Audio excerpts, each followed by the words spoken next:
रामेश्वरम हिंदू धर्म के सबसे पवित्र तीर्थ स्थलों में से एक भगवान शिव के 12 ज्योतिर्लिंगों में 11वां स्थान रखता है। यह दक्षिण भारत के तमिलनाडु राज्य में स्थित है और 4 धामों में से एक है। धार्मिक ग्रंथों के अनुसार यह स्थान त्रेता युग से जुड़ा हुआ है और भगवान राम की लंका विजय के समय की महत्वपूर्ण घटनाओं का साक्षी है। धार्मिक मान्यता के अनुसार जब भगवान राम लंका पर चढ़ाई की तैयारी कर रहे थे तो उन्होंने शिवजी की पूजा कर उनका आशीर्वाद प्राप्त करने के लिए एक शिवलिंग की स्थापना का संकल्प लिया। उन्होंने हनुमान जी से कैलाश पर्वत से एक शिवलिंग लाने को कहा, लेकिन हनुमान जी के लौटने में देर हो गई।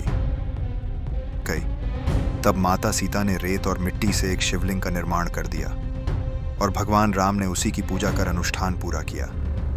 जब हनुमान जी शिवलिंग लेकर पहुंचे तो उन्हें यह देखकर दुख हुआ कि पूजा पहले ही पूरी हो चुकी थी। इस पर भगवान राम ने यह व्यवस्था दी कि हनुमान जी द्वारा लाया गया शिवलिंग भी मंदिर में रखा जाएगा और पहले उसी की पूजा की जाएगी। यही कारण है कि रामेश्वरम मंदिर में 2 शिवलिंग हैं, एक रामलिंगम जो माता सीता ने बनाया था और दूसरा विशा लिंगम जो हनुमान जी लाए थे। अब सवाल यह है कि भगवान राम ने इस अनुष्ठान के लिए रावण को ही पुरोहित के रूप में क्यों बुलाया। शास्त्रों के अनुसार रावण केवल एक शक्तिशाली राजा ही नहीं बल्कि एक महान शिव भक्त और विद्वान ब्राह्मण भी था। वह 4 वेदों का झाता था और शिव तंत्र का गूढ़ ज्ञान रखता था। जब भगवान राम को अनुष्ठान के लिए एक योग्य पुरोहित की आवश्यकता थी तो उन्होंने स्वयं रावण को आमंत्रित किया। रावण ने इस अनुष्ठान को पूर्ण किया और भगवान राम को विजय होने का आशीर्वाद दिया। रामायण के अनुसार रामेश्वरम से लंका तक एक सेतु पुल का निर्माण किया गया था जिसे राम सेतु कहा जाता है। यह पुल नल और नील नामक वानर इंजीनियरों द्वारा बनाया गया था जिन्होंने तैरने वाले पत्थरों की सहायता से इसे तैयार किया। नासा द्वारा लिए गए सैटेलाइट चित्रों में समुद्र के बीच चूना पत्थर की श्रृंखला स्पष्ट रूप से दिखाई देती है जो भारत के धनुषकोडी से श्रीलंका के मन्नार द्वीप तक फैली हुई है। यह भूगर्भीय रचना लगभग 30 किलोमीटर लंबी है और इसे एडम्स ब्रिज के नाम से भी जाना जाता है। वैज्ञानिकों के अनुसार यह संरचना लगभग 7,000 से 18,000 साल पुरानी हो सकती है। विज्ञान और पुराणों के संगम ने आज भी इस पुल को एक रहस्य बना रखा है। क्या यह प्राकृतिक संरचना है या मानव निर्मित, इस पर बहस अभी भी जारी है। राम सेतु के निर्माण में प्रयुक्त पत्थर सामान्य पत्थरों से अलग बताए जाते हैं क्योंकि वे पानी में तैरते हैं।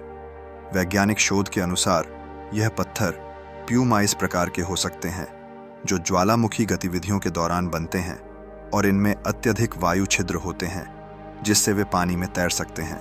हालांकि पुराणों में इन्हें भगवान राम की शक्ति और भक्तों की आस्था का चमत्कार माना जाता है। रामेश्वरम मंदिर के अंदर 22 पवित्र कुंड जलाशय हैं जिनका जल अलग अलग स्वाद और औषधीय गुणों से युक्त है। मान्यता है कि इन कुंडों का संबंध भगवान राम के विभिन्न अनुष्ठानों और घटनाओं से जुड़ा है। कहा जाता है कि यह कुंड भगवान शिव की कृपा से बने थे और इनमें स्नान करने से पापों का नाश होता है। रामेश्वरम मंदिर के गर्भगृह में एक अद्भुत मणि रखी गई है जिसे रुद्राक्ष मणि या शिव मणि कहा जाता है। मान्यता है कि यह मणि चंद्रकांत मणि हो सकती है जो चंद्रमा के प्रकाश में चमकती है। यह अत्यंत पवित्र और गुप्त रूप से रखी गई है क्योंकि इसे देखना या छूना सभी के लिए संभव नहीं है।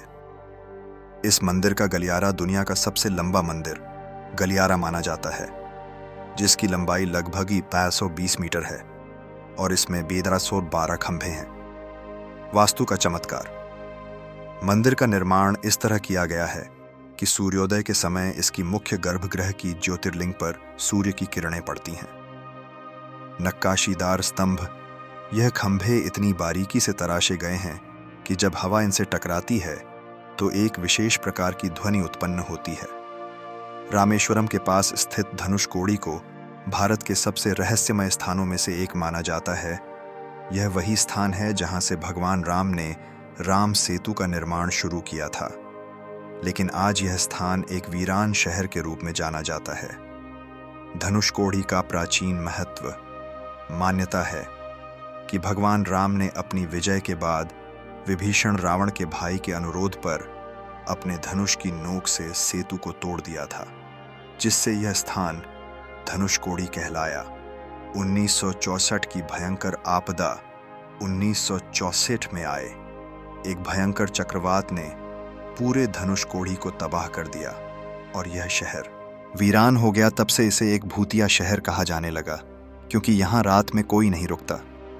रात में अजीब घटनाएं। लोगों का कहना है कि रात के समय यहाँ अजीब और गरीब आवाज़ें सुनाई देती हैं और कुछ ने रहस्यमयी रोशनी देखने का भी दावा किया है। रामेश्वरम में कई पवित्र स्नान कुंड हैं, लेकिन अग्नि तीर्थ सबसे महत्वपूर्ण माना जाता है। इसका महत्व मान्यता है कि यहीं पर भगवान राम ने लंका विजय के बाद अपने पापों के प्रायश्चित के लिए स्नान किया था। इस जल में स्नान करने से शरीर और आत्मा दोनों की शुद्धि होती है। यहाँ का पानी अत्यंत शीतल और पवित्र माना जाता है। रामेश्वरम में स्थित पंचमुखी हनुमान मंदिर में आज भी वे पत्थर रखे हुए हैं जो राम सेतु के निर्माण के दौरान उपयोग किए गए थे। हनुमान जी की पंचमुखी मूर्ति, यह मूर्ति अद्भुत है और इसमें हनुमान जी के 5 मुख दिखाई देते हैं। तैरते हुए पत्थर यहाँ रखे गए। पत्थर आज भी पानी में तैरते हैं, जो वैज्ञानिक शोध का विषय बने हुए हैं। रामेश्वरम के पास स्थित विभीषण मंदिर भी बहुत महत्वपूर्ण है। कौन थे विभीषण? विभीषण रावण के भाई थे, जिन्होंने लंका युद्ध में भगवान राम का साथ दिया था। विभीषण को दक्षिण के राजा का वरदान मान्यता है कि भगवान राम ने विभीषण को लंका का राजा बनने का आशीर्वाद दिया था, लेकिन विभीषण ने अपने जीवन के अंतिम वर्ष रामेश्वरम में ही बिताए। रामेश्वरम के पास स्थित एक अन्य स्थान जटायुपुरम के नाम से प्रसिद्ध है। यहाँ क्या हुआ था? यह वही स्थान माना जाता है जहाँ जटायु ने रावण से युद्ध किया था, जब वह माता सीता का हरण कर ले जा रहा था। जटायु की वीर गाथा रावण के हाथों घायल होकर जटायु ने यहीं पर अंतिम सांस ली थी और भगवान राम को माता सीता के अपहरण की जानकारी दी थी। रामेश्वरम में स्थित ज्योतिर्लिंग की एक खास विशेषता यह है कि यह आकार में अन्य ज्योतिर्लिंगों से थोड़ा अलग है। शिवलिंग का स्वरूप कहा जाता है कि यह लिंगम स्वयंभू है और भगवान राम द्वारा स्थापित किया गया है। शिवलिंग को जल चढ़ाने की परंपरा मान्यता है कि इस शिवलिंग पर जल चढ़ाने से विशेष लाभ मिलता है और भक्तों की मनोकामनाएं पूरी होती हैं। रामेश्वरम की पौराणिक गाथा जितनी रोचक है, उतनी ही रहस्यमय भी। अब तक हमने इस मंदिर से जुड़े कई रहस्यों को जाना, लेकिन अभी भी कुछ ऐसे अनसुने तथ्य और घटनाएं हैं जो इस और भी रहस्यमय बना देती हैं।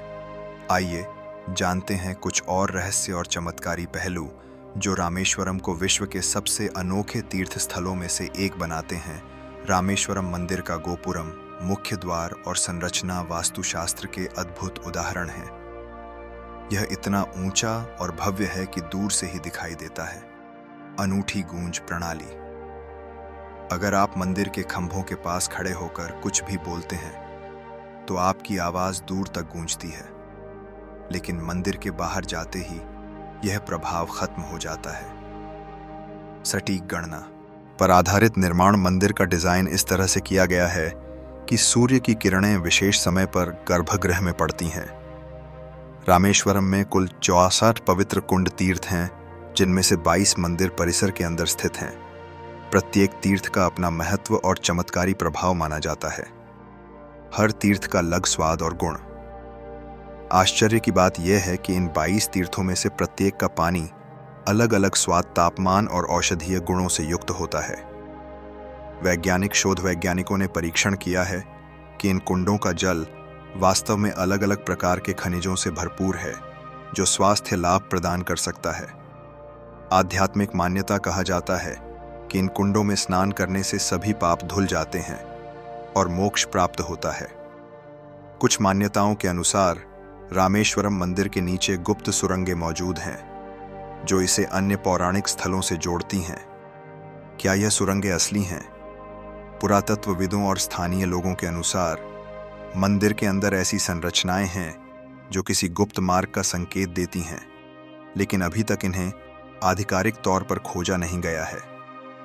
एक रहस्य जो सुलझ बाकी है, यह माना जाता है कि इन सुरंगों का उपयोग प्राचीन समय में आपातकालीन निकास या पूजा अर्चना के लिए किया जाता था।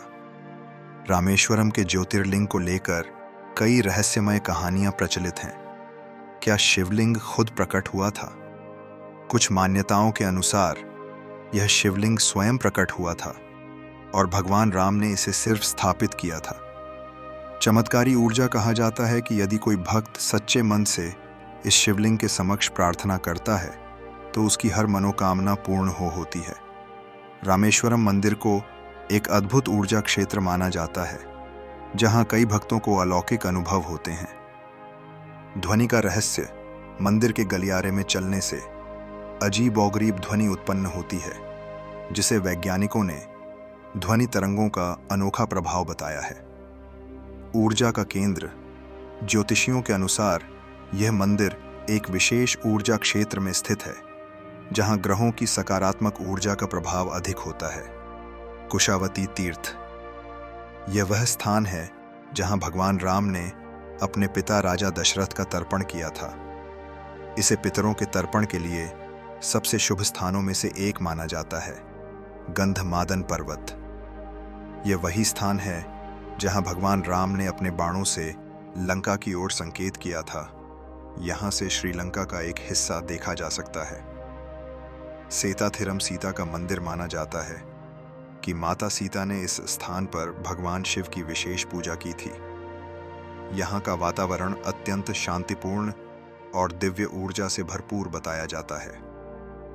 राम सेतु को लेकर वैज्ञानिकों ने कई तरह की रिसर्च की है, जिनमें एक महत्वपूर्ण तथ्य सामने आया है: पृथ्वी पर सबसे पुराना मानव निर्मित पुल। वैज्ञानिकों ने दावा किया है कि इस पुल का निर्माण लगभग 7000 से 18,000 वर्ष पहले हुआ हो सकता है। इसके पत्थर और निर्माण शैली मानव निमेपाना से पुल होने की ओर इशारा करते हैं। शोध में पाया गया कि इस पुल के पत्थर उस क्षेत्र के समुद्री तल के प्राकृतिक पत्थरों से मेल नहीं खाते। इसका मतलब है कि यह पत्थर किसी अन्य स्थान से यहाँ लाए गए होंगे।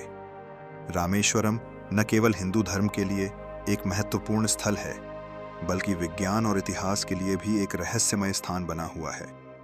आस्था और विज्ञान का संगम: यह स्थान न केवल आध्यात्मिक दृष्टि से महत्वपूर्ण है, बल्कि कई वैज्ञानिक रहस्यों को भी समेटे हुए हैं।